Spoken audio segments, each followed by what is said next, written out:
Hola, amante sobrenatural. Soy el viajero y hoy te invito a adentrarte en un susurro cargado de devoción y locura. Nuestra historia transcurre en una olvidada granja alemana de los años 70, donde una joven llamada Anneliese ve su fe puesta a prueba por algo que habita más allá de toda comprensión. ¿Alguna vez has sentido que una voz invisible cuestiona cada latido de tu corazón y retuerce tus plegarias hasta convertirlas en órdenes? Ponte tus auriculares, cierra los ojos y acompáñame a descubrir por qué en nuestro mundo existen sombras tan antiguas y perversas que muy pocos se atreven siquiera a imaginarlas. Antes de sumergirnos, te pido un pequeño acto que para ti será breve, pero para nosotros significa todo. Comenta la frase "su grito retumba" para mostrarle a YouTube que aquí habitan valientes dispuestos a escuchar lo inexplicable. Con cada comentario, el canal gana fuerza y logra despertar la curiosidad de nuevos buscadores de misterios. Si te atreves, deja también tu like. Al hacerlo, colaborarás para que este relato llegue a más almas insaciables de lo oculto, ayudando a que la plataforma lo recomiende a quienes ansían dejarse envolver por lo desconocido. Cuando quieras que continuemos con el relato, solo dime y desvelaremos juntos los secretos de La voz de Anneliese. La noche caía con un susurro gélido sobre la granja de los Müller, y el silbido del viento recorría los pasillos de madera como si presintiera el origen de un mal latente. Los faroles de aceite proyectaban sombras vacilantes que danzaban entre las hileras de campos de centeno. Anneliese, envuelta en su bata de franela, permanecía despierta junto a la ventana, sus manos temblando sobre el marco mientras observaba el paisaje convertido en un lienzo de penumbras. Aquella misma noche, su padre cerró la puerta de la cochera con algo más que preocupación. Intuía que algo se deslizaba entre los muros de la vieja casa, algo que ningún hombre de fe había logrado explicar. La primera convulsión fue apenas un estremecimiento. Ocurrió en mitad de la madrugada, cuando el silencio parecía completo y hasta el crujido de la madera cedía al pulso del oscuro campo. Anneliese soltó un grito ahogado, tan seco y violento que resonó en cada rincón de la estancia. Sus brazos se tensaron como alambres y su mirada, fija en el techo, reflejaba un dolor que superaba lo físico. Su madre corrió a su lado. «Hija mía, respira, hija», pero la voz de Anneliese, temblorosa y distante, respondió con una palabra que ninguna madre querida estaría preparada para escuchar. «Aleluya, aleluya, aleluya». Al día siguiente, tras las primeras horas de descanso y algo de sopa caliente, la familia intentó normalizarlo. Consiguieron una cita con el médico de la comarca, un hombre serio que años atrás había servido en el hospital de Würzburg. Tras tomarle la presión y auscultar su pulso, frunció el ceño. Nada en su cuerpo explica estas sacudidas ni el delirio religioso que describe. Quizás sería prudente consultar con el pastor local. Pero el pastor, cuando Anneliese pronunció esas mismas palabras, «Aleluya, aleluya, aleluya», se quedó helado, su lectura de las Sagradas Escrituras temblando en sus manos. Una sombra cruzó su rostro. No es un simple desvarío, es algo antiguo. Aquella tarde en su dormitorio, Anneliese encontró un cuaderno arrumbado en la esquina, lleno de hojas en blanco. Un impulso incontenible la llevó a tomar pluma y tinta. Cada línea que trazaba se convertía en un susurro de plegaria sin fin. Clamaba por misericordia, pero las palabras se volvían órdenes para sus manos. Dibuja el círculo sangriento. Escríbelas en la pared. Recita el himno y deja que mi voz entre en ti. La tinta se mezcló con un sudor frío y la bisagra de la puerta crujió como si alguien aguardara ahí, ansioso por leer lo que escribe Anneliese. Al caer la noche siguiente, la familia se despertó con un golpeteo rítmico y metálico que provenía de la habitación de la joven. Al acercarse, hallaron la pared junto a su cama manchada de un líquido rojo oscuro, viscoso, como si su propia sangre hubiera cobrado voluntad y escapado de su cuerpo. El patrón de las gotas formaba un extraño mandala, un símbolo imposible de descifrar. Anneliese, de pie en el centro de la habitación, sostenía una vela temblorosa y murmuraba: «Habla, habla, muéstrame tu rostro». Sus ojos, encendidos en un fulgor amarillo, se clavaron en ellos sin reconocer en sus padres a quienes supuestamente la amaban. La madre, con el corazón en un puño, sujetó a su marido por el brazo. «Debemos sellar esta puerta, Germán. Algo vive ahí, algo que no saldrá sin un precio». El padre, sintiendo el peso de la tradición y el miedo, buscó en el arcón de reliquias eclesiásticas un crucifijo gastado y un frasquito de aceite bendecido. Cuando regresó, el ambiente había cambiado. El aire se había vuelto pesado, como si aspirar fuese un esfuerzo sobrenatural. Un murmullo infernal se elevó por encima de la respiración de Anneliese. Un coro de voces femeninas, profundas y burlonas, que repetían una y otra vez su propio nombre. Fue en ese instante que los diarios salieron a la luz. Ocultos bajo el colchón, cada uno de los cuadernos de Anneliese contenía páginas y páginas de plegarias desesperadas y de instrucciones grabadas por una mano que no era la suya. «Esa voz te ha marcado», decía un pasaje. «Tiene hambre de plegarias y sed de fe rota». En otro, la letra de Anneliese se transformaba en una caligrafía imposible, tan gótica que parecía escrita en la Edad Media. Ahí figuraba un listado de ritos: 3 oraciones al amanecer, 5 al anochecer y un ayuno eterno hasta que la puerta se abra.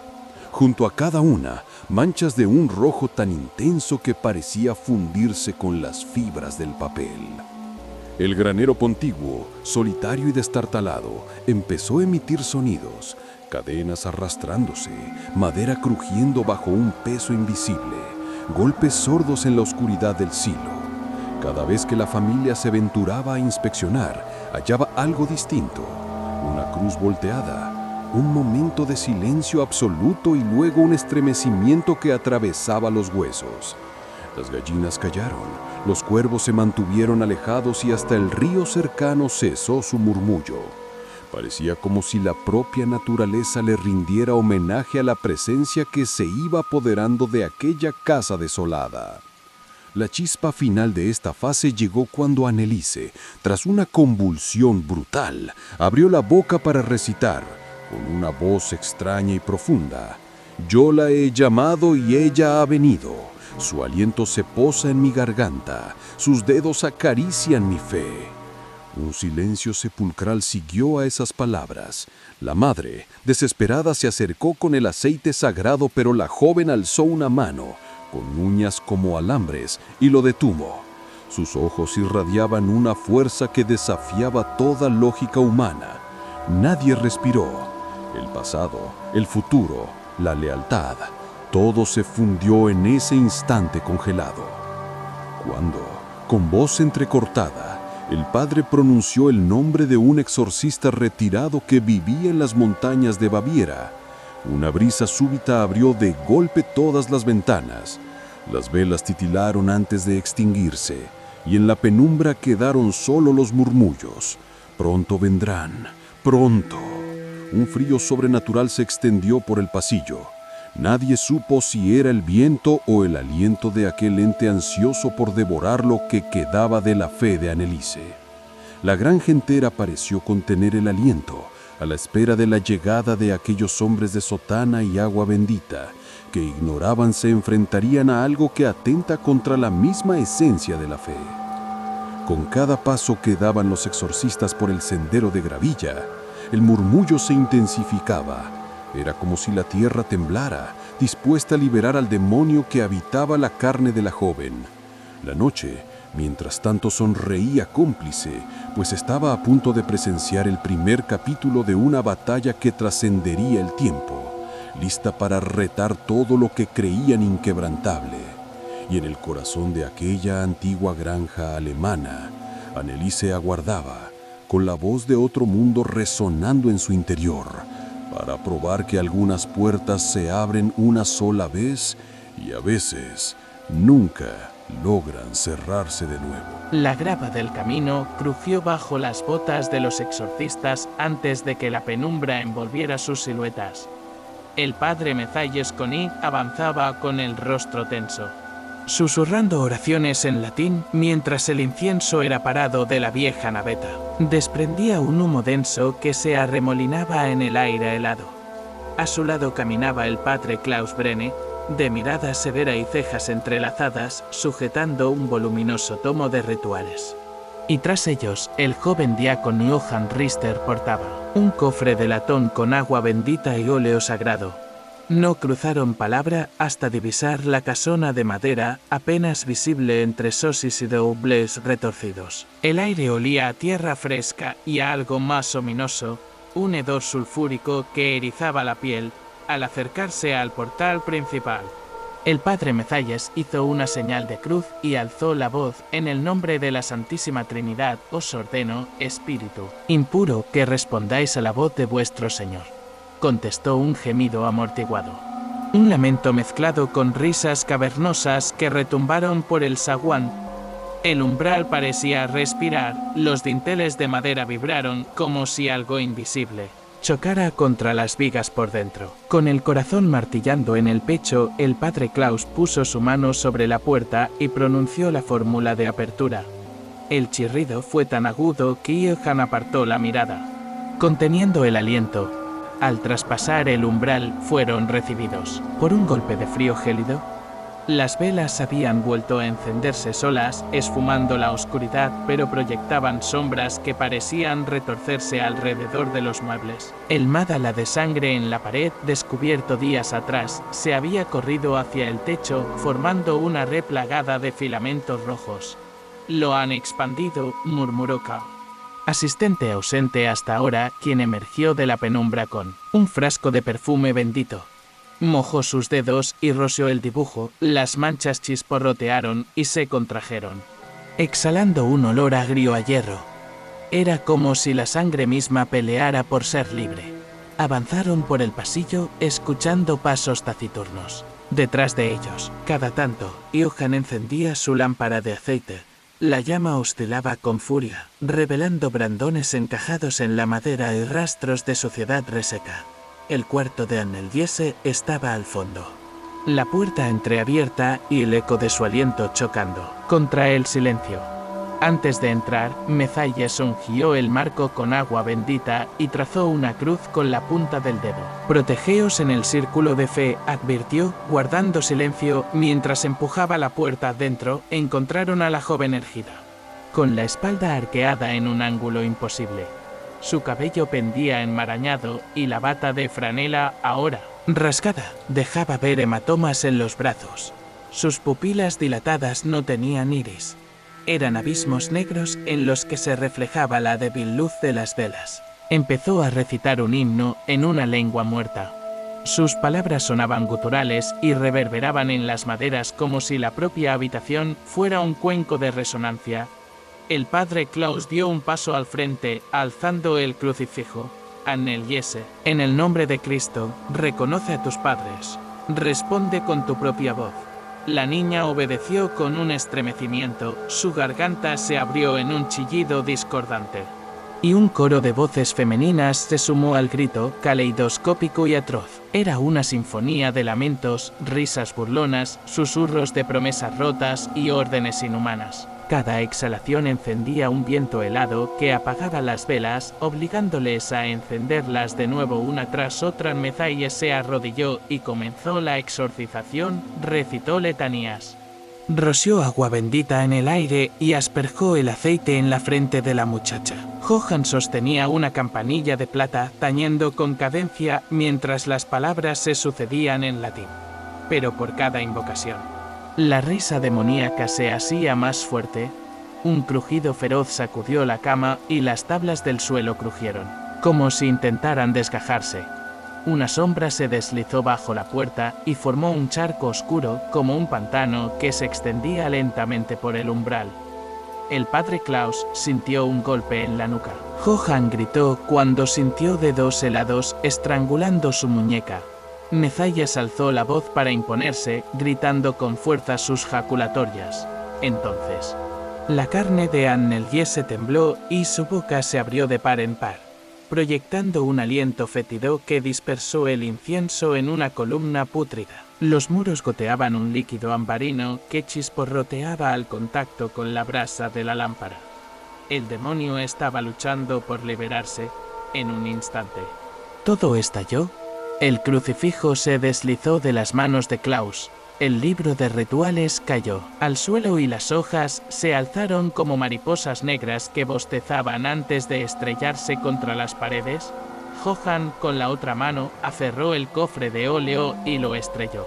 Rompiendo el sello, el líquido consagrado brotó como ríos plateados, y al contacto con las paredes ardientes provocó un silbido infinito. Una voz grave y cavernosa emergió de la garganta de Anneliese anunciando: «Vosotros no sois los primeros, tampoco seréis los últimos. He soñado con vuestra llegada desde el principio de los tiempos». El suelo tembló tan violentamente que los exorcistas perdieron pie en medio del caos. Una corriente gélida alzó las faldas de la bata de la joven y precipitó un vendaval de hojas secas que se arremolinaron en el centro de la estancia. Entonces, la luz se apagó de golpe. Un silencio tan absoluto cubrió la casa que el viento dejó de soplar y hasta los latidos del corazón se hundieron en la nada. Cuando una débil chispa de incienso se reavivó, reveló a los tres guardianes de la fe tendidos, magullados en el suelo. El padre Mezallas con el hábito desgarrado y los ojos inyectados en sangre, Klaus temblando con un tajo en la mejilla, y Johann cubierto de sudor, aferrado al puño de un rosario roto. Pero Anneliese ya no estaba en su lecho. En el centro del círculo de aceite y agua, solo quedaba un rastro de ceniza y la estela de un susurro lejano. «La puerta está abierta. Venid a mí, si os atrevéis». La granja exhaló nuevamente, como si hubiera recuperado aliento. El pasillo parecía extenderse hasta el infinito y una sombra se movió al fondo, justo donde el techo tocaba las vigas oscuras. Ninguno de los tres supo si dejar aquel lugar equivalía a huir de un mal imparable o a posponer lo inevitable. Con el alba asomando más allá de los cristales agrietados, comprendieron que la batalla apenas comenzaba. La primera luz del alba se deslizó por las grietas del muro, como un cuchillo de oro que intentaba rasgar el tejido sombrío de la granja. Los exorcistas yacían dispersos, exhaustos y desorientados, sobre el suelo cubierto de ceniza y restos del ritual fallido. Un silencio mortal se extendió, roto únicamente por el eco lejano de sus propios latidos. La figura de Anneliese había desaparecido, y con ella toda esperanza de sentir el pecho de la niña temblar al pronunciar su nombre. Solo quedaba el murmullo recalcitrante: «Venid, si os atrevéis». El padre Mezallas se incorporó con esfuerzo, paladeando el aire gélido. El resplandor pálido recortaba su silueta contra las vigas de la habitación. Sus dedos, agarrotados, buscaron el crucifijo serpentín que había escapado de su hábito. Con tirones, lo restableció en su lugar y limpió las gotas de sangre reseca que lo manchaban. Con voz ronca, preguntó: «¿Dónde está el diácono Johann?». Nadie respondió al instante.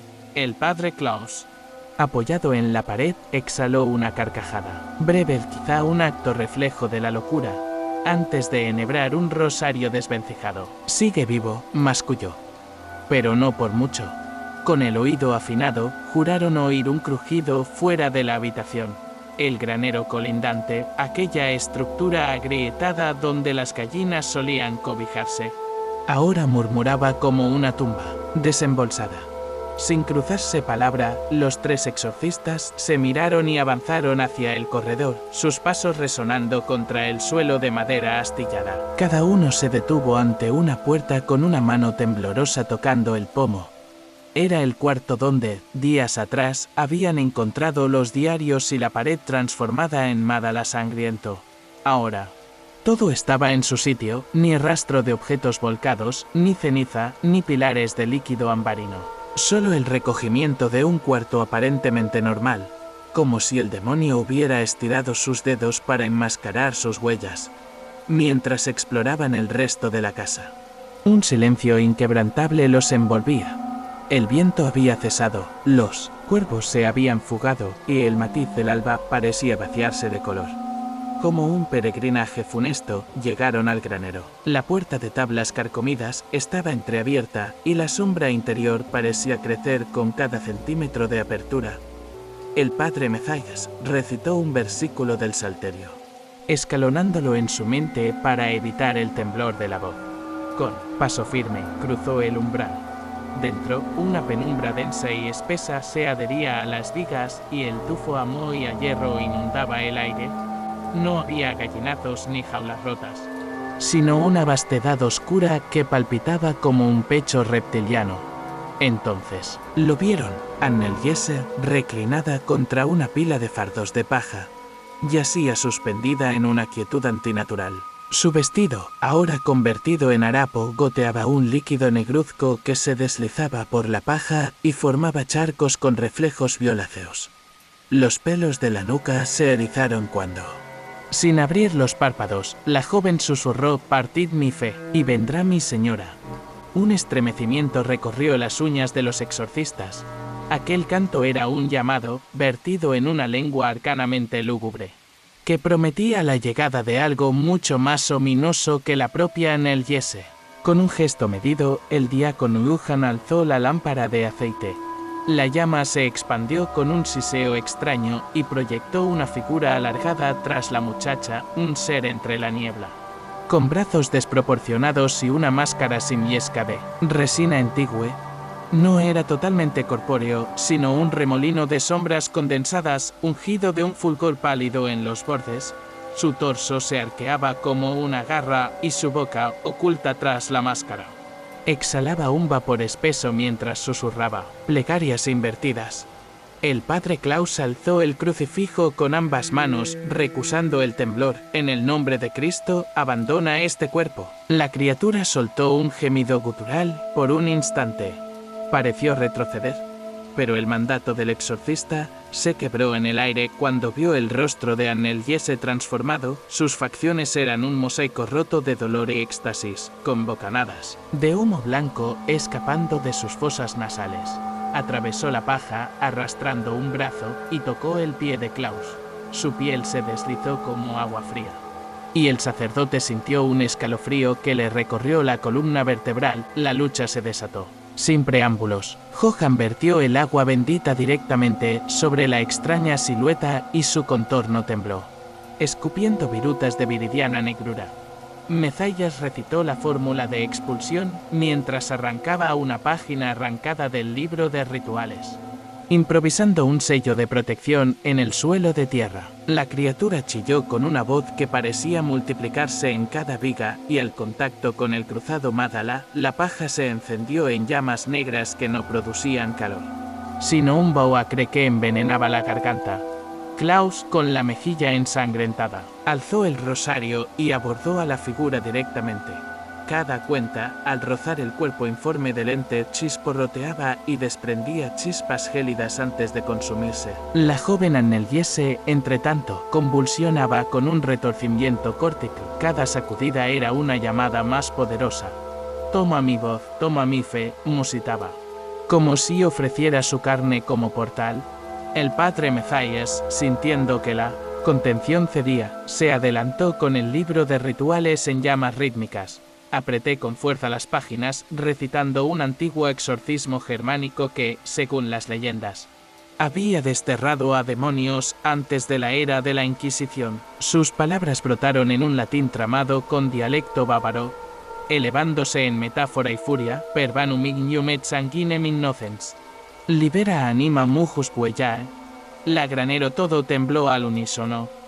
La llama de la lámpara se alzó. Como un asta vibrante, los clavos antiguos crujieron y el eco de la invocación retumbó en el campo, con un estruendo seco. La criatura se desplomó en un torrente de sombras que se evaporaron fundiéndose en el aire. Un alarido final emergió. De Anneliese era la voz de una niña quebrada, pero cargada de gratitud y agotamiento. Los exorcistas, exhaustos, recogieron a la joven y la colocaron en los fardos de paja que, entre luces y cenizas, parecían un lecho improvisado. El duelo de voluntades había cedido, la fe, allí desplegada en combate directo, había recobrado terreno frente a la entidad sombría.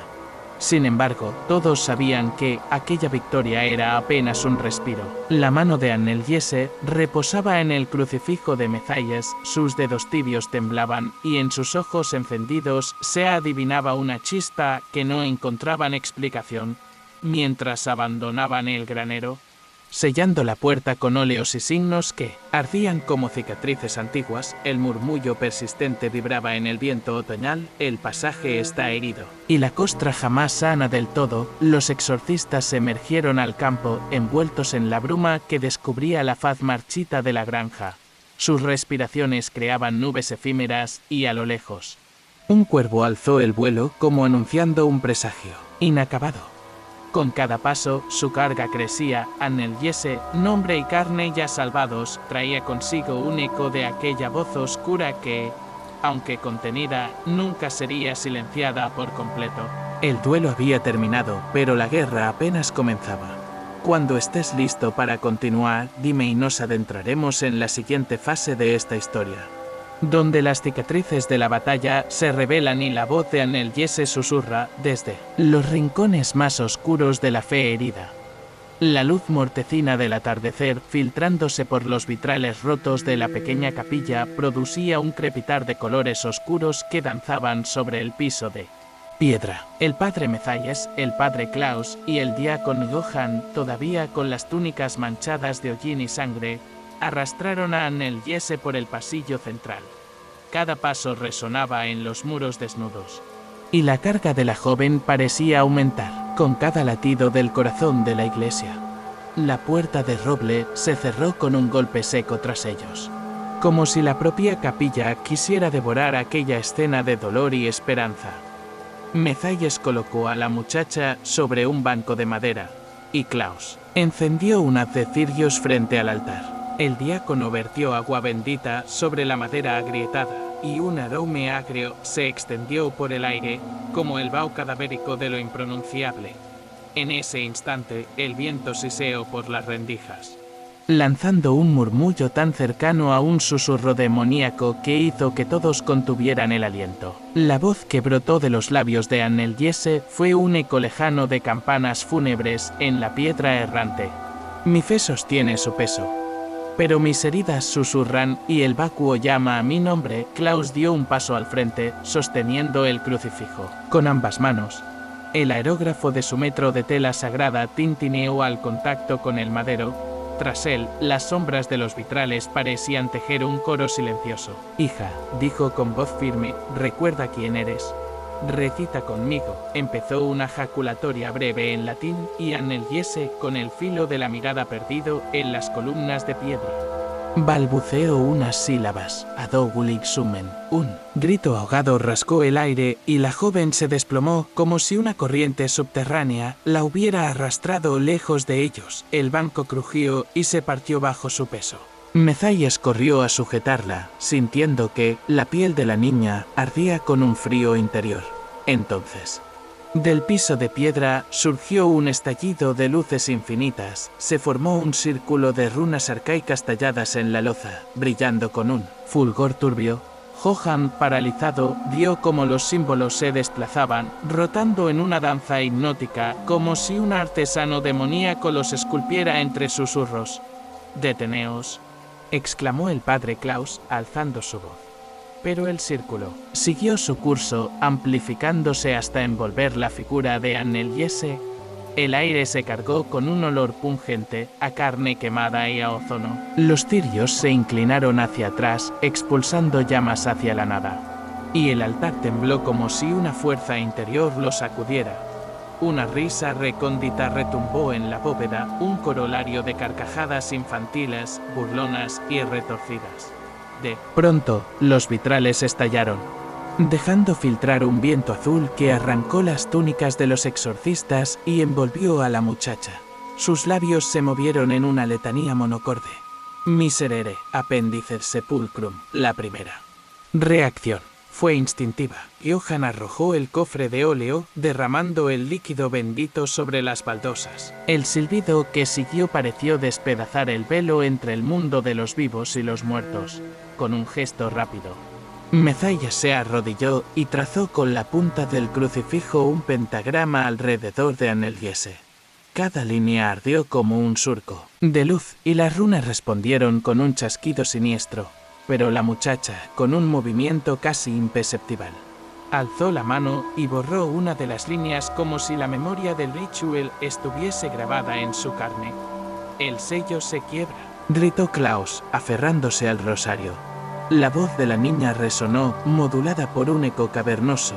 Mis grietas laten, mis huesos cantan, y la noche escucha sus plegarias. El padre Mezayas, recordando un pasaje de los diarios, pronunció una invocación germánica en un dialecto casi olvidado, Ein Licht de Unschuld, verbinde de Hesse Maitiden Beite. De la ojera de símbolos surgió un remolino de ceniza que describió un arco sobre sus cabezas. Johann sostuvo su lámpara al alza, y la llama se extinguió en el rostro de la joven. Un momento de silencio absoluto y luego un alarido, estremecedor y puro, desató una onda que derribó los bancos y rajó el techo. El coro de las voces internas se fusionó en un solo clamor, la tumba ruge, la herida palpitante, la fe fragmentada. Con un último esfuerzo, Mezayas sacó un relicario de su hábito, un trozo de hueso al que se atribuía la intercesión de un mártir benedictino. Bajo la lluvia de polvo, lo colocó sobre el pecho de Anneliese y murmuró: Per martyrem sanguinem, defende anima manc. El relicario estalló en una radiación de luz pálida, envolviendo a la muchacha en un capullo de fulgores suaves. Las runas en el suelo chisporrotearon y se agotaron en una nube grisácea que olía a tierra húmeda. La risa se quebró y se desvaneció. El viento cesó.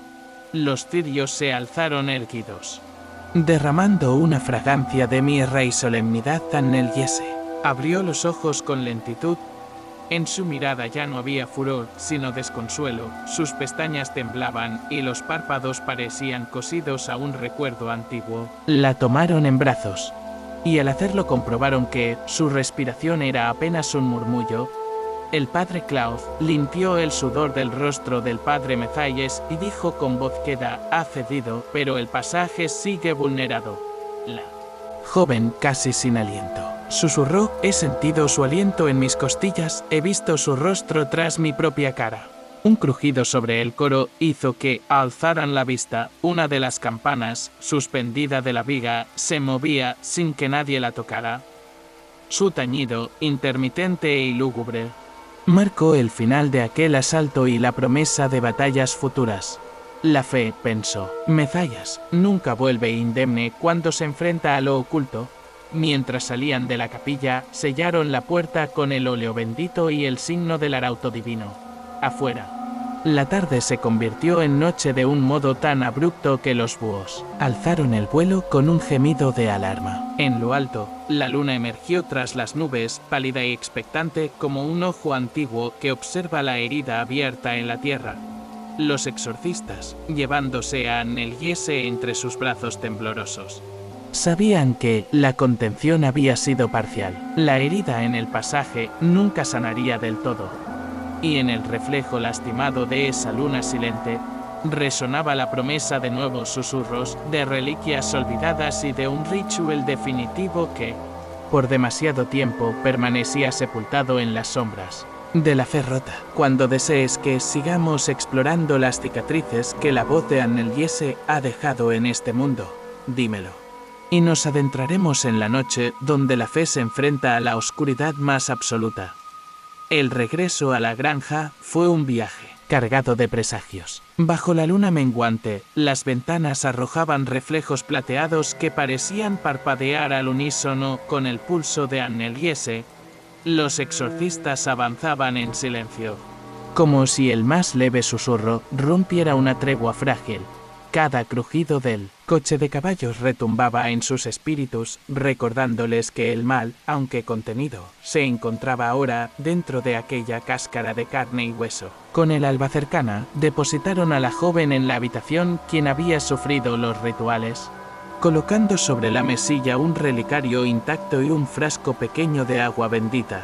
Al encenderse las primeras velas, el padre Mezalles descubrió que las manos de la muchacha estaban cubiertas de finos surcos que antes no existían. Se inclinó y observó con detenimiento. Miligramos de cicatrices blancas cruzaban su piel como raíces nerviosas. Cada línea formaba un ideograma olvidado. Su centro latía con un resplandor interno, apenas visible al tacto. Al erizarse su carne, Anneliese soltó un suspiro profundo, y aquel murmullo seco se transformó en un lamento. Las portadoras de la marca nunca descansan, mientras Klaus improvisaba un repasador con agua bendita. Johann iniciaba un examen minucioso del relicario. Notó que el vidrio había perdido su transparencia, en su interior flotaban partículas rojizas, diminutas telarañas de lo que podría ser sangre, o algo aún más impuro. El diácono alzó la mirada y susurró: «Padre, esta reliquia está profanada, y veo el mismo patrón en su piel». Mezalles, conteniendo el temblor de la voz, alzó el frasco y trazó una gota sobre uno de los surcos de la muñeca de Anneliese. El agua chisporroteó al contacto y un aroma a creozono inundó la estancia. En un instante, el cuarto se sumió en un vendaval interior. Las velas parpadearon y las cortinas izaron como alas negras. La joven, incorporándose de golpe, apoyó la mano en el cristal del relicario y este proyectó un haz de luz sanguinolenta contra la pared. Aparecieron formas fugaces, rostros de mártires retorcidos, bocas cosidas y dedos en cruz clamando misericordia y venganza. Un coro de voces, femenino y profundo, recitó un breve salmo invertido, mandando a todos a arrodillarse. Fue un instante de horror puro antes de que Mezalles, con una determinación nacida del miedo, alzara el crucifijo y gritara: «Retorna a las tinieblas». ¿Espíritu de traición? El estallido que siguió fue como un trueno contenido. El relicario estalló en 1000 fragmentos, regando el suelo con astillas de hueso y diminutos cristales. El rastro de sangre se desvaneció, dejando al descubierto un hoyo humeante, como una cicatriz sobre la madera de la mesilla. Anneliese cayó sobre el catre, exhausta, y la marca de su piel se calmó, perdiendo brillo.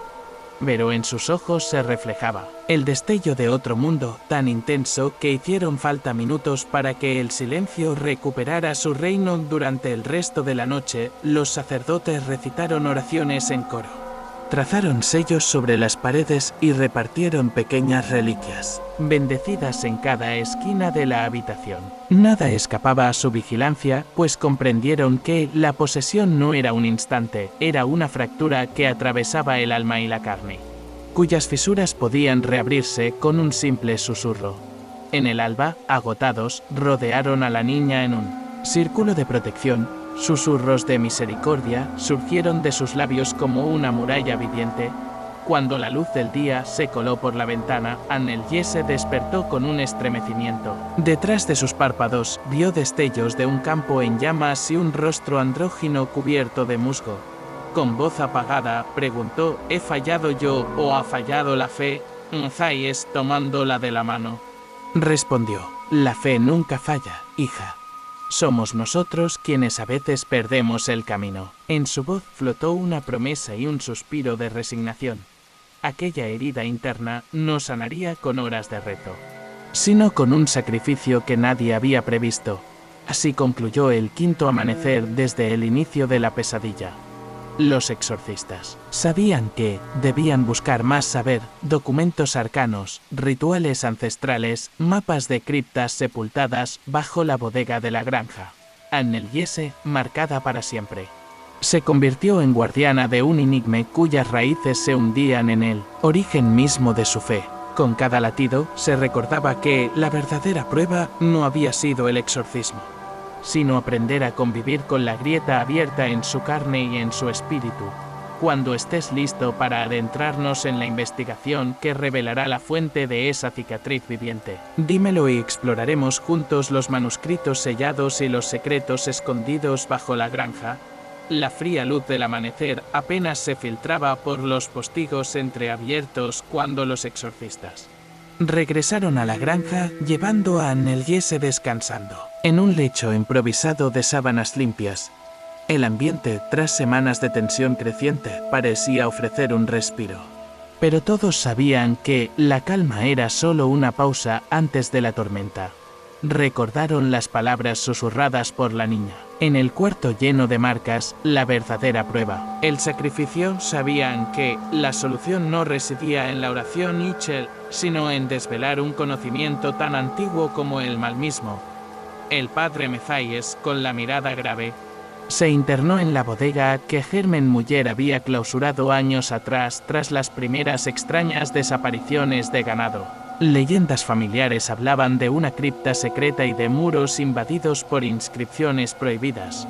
Con la ayuda de Klaus, apartó las vigas más viejas y halló una trampilla oculta tras paja húmeda.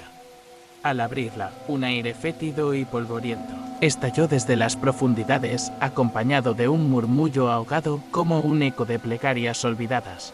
Descendieron por los escalones de piedra tallada, cuyas huellas de herrumbre marcaban el paso de siglos. La lámpara de Johann iluminó un corredor estrecho cuyas paredes estaban recubiertas de grafías antiguas, runas germánicas del siglo XII, entrelazadas con glifos latinos y signos astrológicos. Cada símbolo parecía pulsar, desprendiendo un leve fulgor rojizo, una semilla latente de maldad. Klaus rozó con el dedo una de las inscripciones y advirtió la sensación de calor, como si la roca misma estuviese viva. Al fondo, la bóveda se abrió en una cámara abovedada, coronada por un óculo circular que filtraba la luz del sol difusa. Sobre mesas de piedra colocadas en semicírculo reposaban pergaminos enrollados, códices encuadernados en piel humana curtida, y un relicario forrado de ónice. El aire estaba impregnado de humedad y de un aroma a resina que recordaba a iglesias en ruinas. Cada exorcista notó cómo su respiración se entrecortaba, como si la atmósfera le robara calor al aliento. Mezayes alzó uno de los pergaminos y, con cuidado de no dañar las puntas, desplegó un diagrama que representaba un árbol invertido. Raíces entrelazadas dibujadas en tinta carmesí se hundían en la palabra profanatio, mientras las ramas se elevaban hacia letras crípticas que formaban la frase furia de la fe. En un margen, una nota agregada en tinta dorada rezaba: solo en la unión de la sangre pura y el juramento roto puede quebrarse el vínculo. Klaus, con las cejas fruncidas, indicó otro códice más grueso. Al abrirlo, despegó un ruido de costuras al ceder el cuero que lo unía. Dentro, las páginas mostraban ilustraciones grotescas de figuras humanas ofreciendo sus corazones sobre altares de piedra. Al lado, una serie de instrucciones: conserva las vísceras en cubo de plata, traza el ritual al caer la luna, pronuncia el juramento con aliento de demonio. Un escalofrío recorrió la columna vertebral de Johann. Esto no es un exorcismo, musitó, es un pacto. En el centro de la sala reposaba el relicario de ónice. Cuando Mezayes lo alzó, un sonido metálico emergió del interior, un martilleo sordo que se intensificó con cada segundo. Con el pulso acelerado, retiró la tapa y halló enroscado en un paño de lino un puño de cabellos negros y un fragmento de hueso. Las hebras, sorprendentemente tiernas, se movían como serpientes en un lecho de seda, y el hueso desprendía un tenue brillo amarillo. Algo en aquel objeto parecía contener la voluntad de un ser distinto. Con sumo cuidado, depositaron cada manuscrito y el relicario sobre una mesa, alentados por la exigencia de conocimiento que iba más allá de su formación. Decidieron dividir el trabajo. Klaus estudiaría las runas en las paredes y Johann revisaría los ornamentos astrológicos y el libro de pactos, y Mezeyes se encargaría de traducir el pergamino del árbol invertido. La urgencia los impulsó a trabajar en silencio, solo interrumpido por el roce de las plumas contra el pergamino y el chisporroteo de la lámpara. Horas después, cuando la noche envolvió la cripta, surgieron las revelaciones. El árbol invertido describía el origen de la furia de la fe, un espíritu surgido de la desesperación de monjes torturados durante la Reforma, cuya fe traicionada se transformó en ansia de venganza contra toda plegaria. Las raíces carmesíes eran las cicatrices de sus plegarias rotas y las ramas las almas que arrastraba con su lamento. El relicario de ónice contenía un fragmento de su propia carne, conservado para perpetuar el sacrificio, pero el pacto descrito en el Códice Mayor hablaba de una única forma de atar de nuevo a aquel espíritu: ofrecer un corazón vivo, derramar sangre pura sobre la representación del árbol invertido y recitar el juramento con la voz quebrada por el dolor. Solo entonces la furia habría de sellarse. Sin embargo, un pasaje advertía: quien use este rito obtendrá el dominio de las plegarias, mas perderá la propia alma en la cima del mal. La moral de los exorcistas se estremeció. Sabían que con aquel saber podían salvar a Anneliese y cerrar para siempre la grieta en su carne y en su fe. Pero el precio exigido rozaba lo impío, un sacrificio humano voluntario y la entrega de su propia fe al abismo. La noche se espesó a su alrededor. Solamente un latido apagado resonó en la bóveda. Anneliese, que había seguido el murmullo de las velas, emergió de la penumbra. Sus ojos, todavía marcados por el fuego interno, se clavaron en el relicario. ¿Lo habéis encontrado?, preguntó con voz suave. Nadie contestó de inmediato. En ese momento comprendieron que la verdadera prueba no era únicamente física, sino espiritual.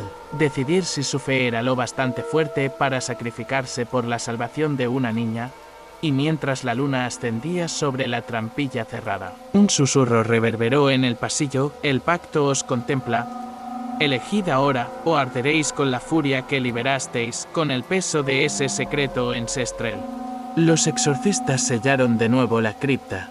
Sabían que con aquellos manuscritos en sus manos, el siguiente paso determinaría sus destinos y el de Anneliese. Y así, subida la escalera hacia la granja iluminada por la luna, la niña murmuró: nunca imaginé que la fe escondiera tantísima sangre. Cuando estés listo para emprender el rito definitivo o buscar otra senda menos impía, dímelo, porque el siguiente paso podría ser el más oscuro de todos. La luna llena se alzaba en lo alto, reflejándose como un ojo frío en los cristales rotos de la granja. En el salón principal, el padre Mezeyes, el padre Klaus y el diácono Johann formaron un círculo alrededor de la mesa de roble, donde yacían, desplegados, el pergamino con el árbol invertido, el códice de pactos y el relicario de ónice. Anneliese se encontraba junto a ellos, con las manos temblorosas apoyadas sobre el banco. Y los tres exorcistas advirtieron que el fulgor carmesí de las runas parecía filtrarse hasta el corazón de la madera y devolver el murmullo de la furia. De la fe, Mezeyes deslizó la punta de su daga ceremonial sobre el mapa antiguo, trazando con el filo el contorno de una de las raíces carmesíes. Para sellar el pasaje, musitó: necesitamos un sacrificio voluntario de fe pura, una sangre que brote sin odio ni culpa. Sus palabras rompieron el silencio como una campanada. Klaus bajó la vista y recordó la promesa que habían hecho al diácono: proteger a Anneliese cueste lo que cueste. Johann asintió con la cabeza, desabrochó la capucha y alzó su propia túnica, revelando un pecho pálido surcado por la marca que la joven había llevado. «Soy yo», dijo con voz débil: mi fe permanece intacta. La respiración de los presentes se detuvo. El padre Klaus miró al diácono con pánico, sabiendo que aquella sangre podía ser la ofrenda correcta, pero también temiendo el precio oculto en el códice. La advertencia es clara: quien derrame la sangre perderá el alma en la cima del mal. Johan sonrió con melancolía, como si la muerte misma le hablase al oído. Si mi alma salva la de Anneliese, aceptaré el destino. Con un temblor en la voz, extendió el brazo y señaló el punto donde las raíces del árbol invertido se volvían más densas. Allí donde Mateo había dibujado la palabra profanatio. Mezalles extrajo un cáliz de plata bruñida y lo depositó sobre la mesa. Con reverencia abrió el relicario de ónice y tomó un trozo del fragmento de hueso, colocándolo en el centro del cáliz. Luego, con pulso firme, hizo una señal de cruz y ordenó al diácono que preparase el ritual. Johan sostuvo un puñal ceremonial, cuya empuñadura de bronce mostraba inscripciones de salmos invertidos.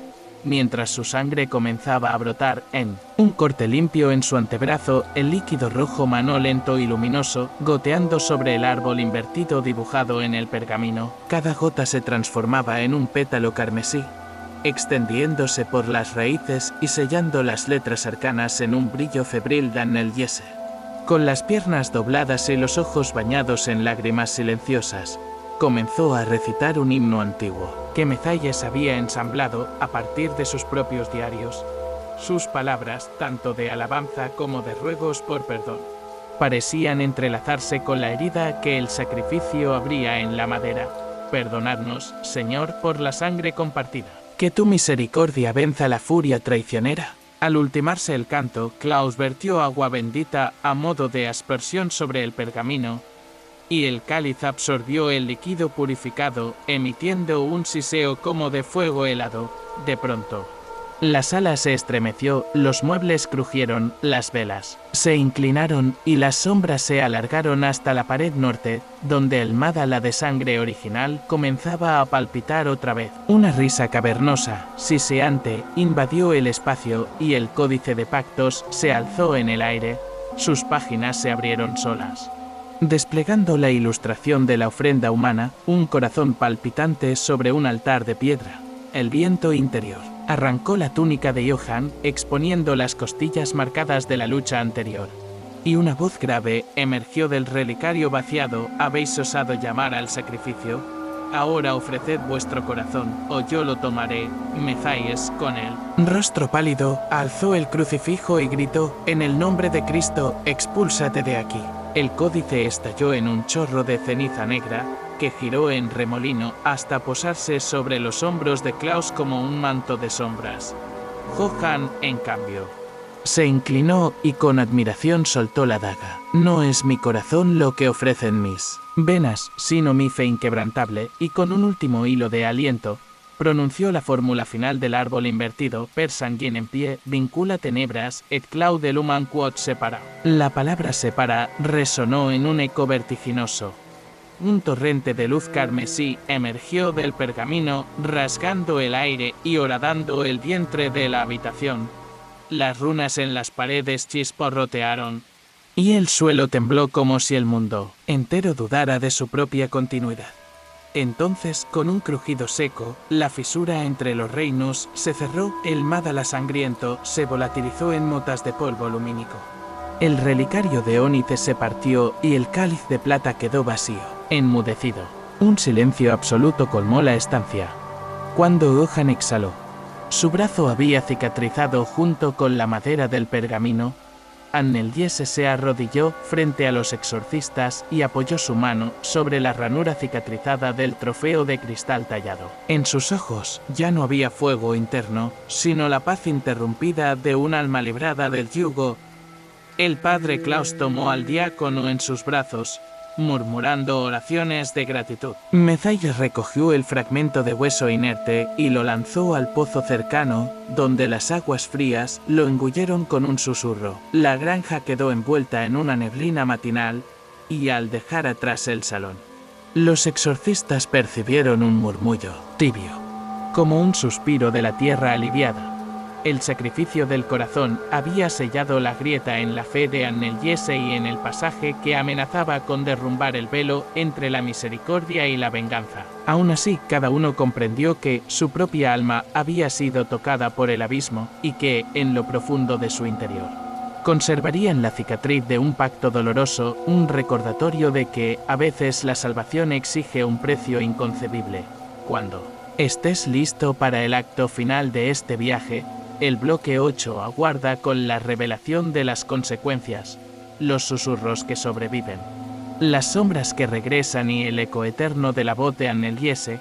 La neblina matinal arrastraba las cenizas de Ritual como un susurro de despedida, pero en el aire flotaba la certeza de que nada había concluido por completo. Aún con la grieta sellada, Anneliese despertaba cada amanecer con el corazón encogido, como si el eco del sacrificio resonara en su pecho. Sus sueños eran mapas de penumbras, pasillos interminables que se estiraban bajo cúpulas góticas, corredores coronados por vitrales que filtraban una luz roja y voces espectrales que pedían permiso para volver. A menudo se incorporaba sobresaltada, empapada en sudor frío, murmurando fragmentos de aquel canto inverso que una vez vomitó su boca durante el exorcismo. Los exorcistas guardaban un silencio reverencial en presencia de la joven. El padre Klaus se acercaba a su cama con un hisopo de aceite bendecido cada medianoche, rociando los muros mientras recitaba letanías protectoras. Johann, marcado ahora, con la cicatriz curada de su sacrificio, revisaba el relicario de ónice y sus restos sepultados en el pozo vecino, temeroso de que un resplandor oculto señalara una fuga. Mezaias, cargando su crucifijo gastado, quemaba incensarios junto a las ventanas y tomaba notas en un cuaderno ajado que guardaba bajo llave. La convivencia cotidiana se había tornado en un equilibrio precario, cada gesto, cada oración. Era una pequeña victoria contra el murmullo indefinido que perforaba la quietud. La primera señal de que algo escapaba del confinamiento ocurrió tras una tormenta de granizo. Al amanecer, Anneliese halló en su mesita de noche una gota de agua sucia que retumaba del techo. Al inspeccionarlo, descubrió un pequeño manchón verdoso de moho que formaba un símbolo parecido al mandala de sangre inicial. Nadie había entrado en su habitación desde la noche anterior, pero aquellos trazos se ramificaban como tentáculos. Al mostrarlo al padre Klaus, ambos sintieron un escalofrío. El moho parecía latir, creciendo en silencio.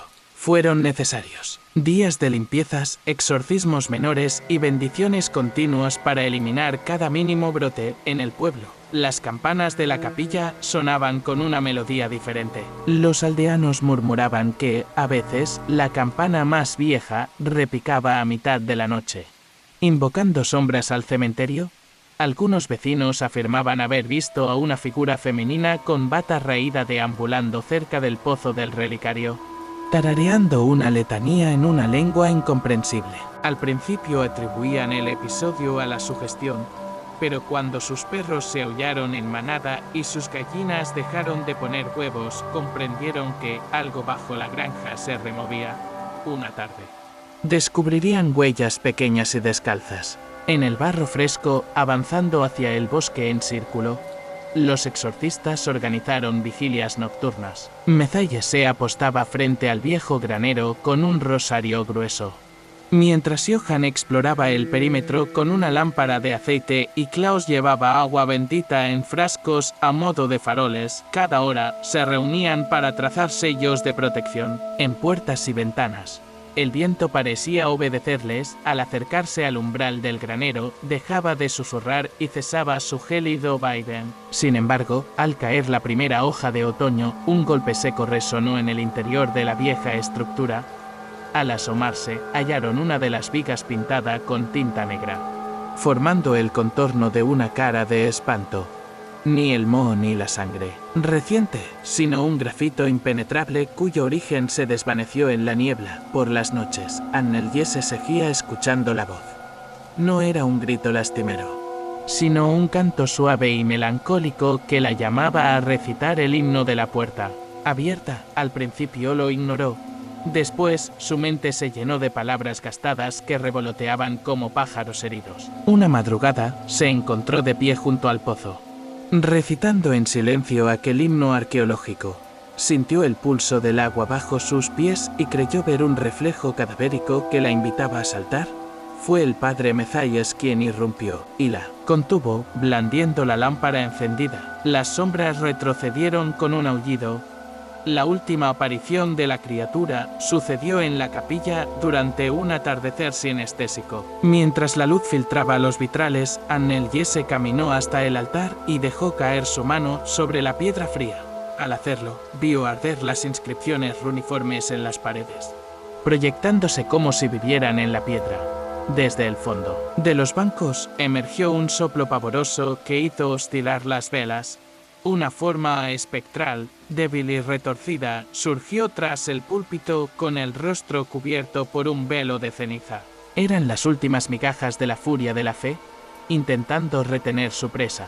Con un grito de autoridad, el padre Klaus recitó el himno final aprendido del códice. Y la figura se deshizo en polvo de mármol al contacto con el agua bendita. Cuando el polvo se asentó, Anneliese cayó de rodillas y sollozó. Sus manos, libres ya de signos, temblaban mientras despedían la última estela de terror.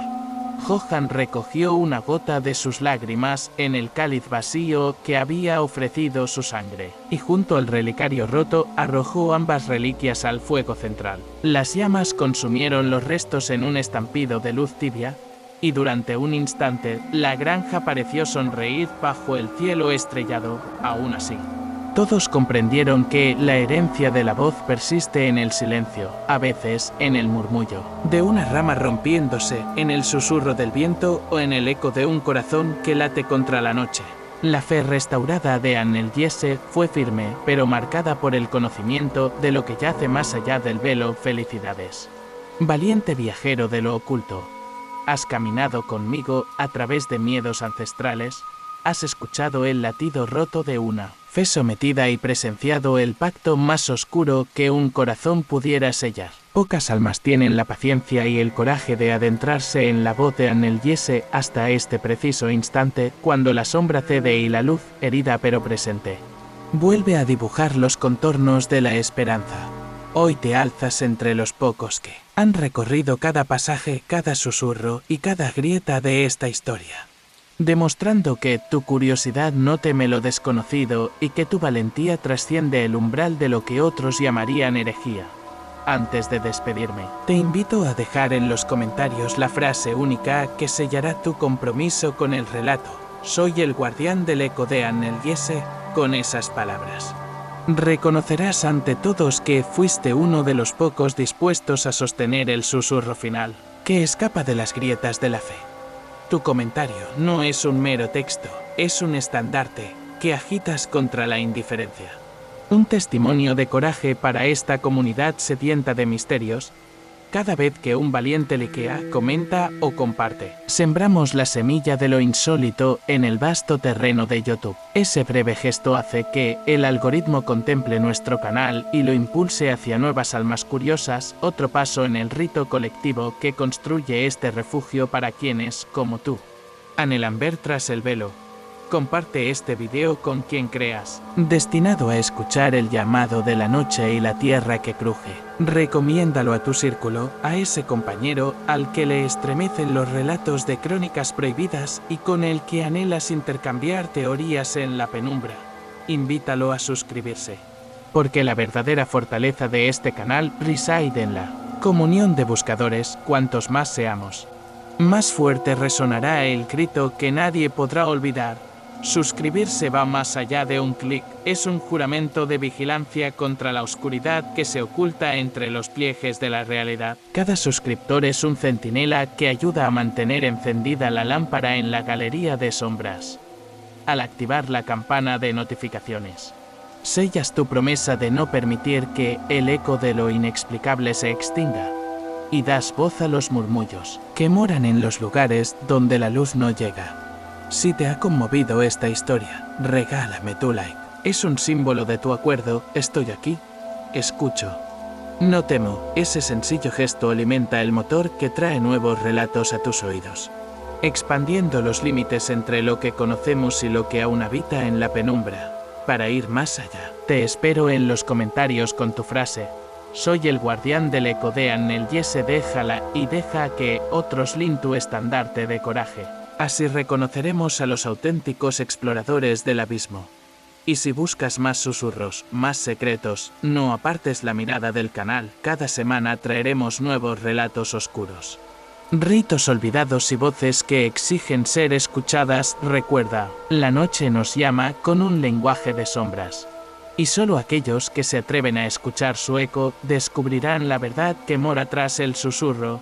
Gracias por tu compañía en este viaje y hasta nuestro próximo encuentro en los rincones donde lo imposible aguarda paciente el viajero.